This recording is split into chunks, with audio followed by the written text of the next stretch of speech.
Finding the present value of a single sum. You want to accrue $1,000 in 5 years, and you will make a single deposit today to fund this investment. If you believe the investment will yield 4%, how much should you deposit today? We're going to find 4 variables by diagramming the question, and then we can solve for the 5th. So we want to accrue $1,000. That means our goal is a future value of $1,000. So we would put 1,000 for future value. In 5 years, this gives us a nice timeline. We know that there's 5 should be in. We believe the investment can yield 4%. So we would say 4 is IYR. And then the question goes on to say how much we deposit today. Now, just to make sure we're not thrown off, it's a single deposit, which would mean that payments are 0. Mapping it out on a timeline, we would see that 0 is payment from the previous diagramming. 4 is the IYR. It's going to grow, discount whatever the future value of 1,000. And then we've got 5 is in. On the calculator, we would say 5 in for number of periods.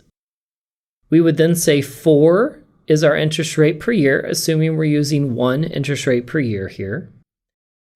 0 payment,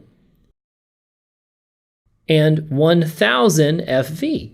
And that 1,000 is going to be positive because that's our end goal. We're going to have $1,000 in the future that we can spend. Once we key that in, we would hit PV. We would find that if we had $821.93, we could meet the goal. PV should come back as negative because that's what we would need to deposit into the account. Some food for thought.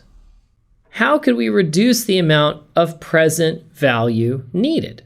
So let's look at that relationship, that algebraic relationship. PV equals FV over 1 plus I raised to the nth power.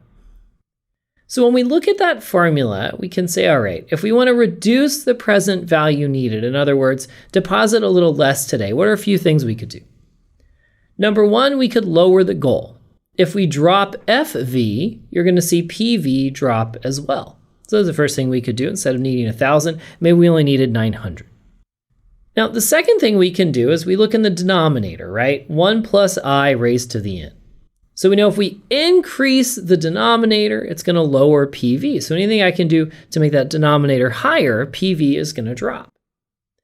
So if I increase I, the interest rate I'm discounting at, that's going to lower present value. And if I increase in the number of periods, that's going to lower present value as well. So if I really need to reduce the present value needed, I can either lower future value, I can increase my discount rate, or I can increase the number of periods.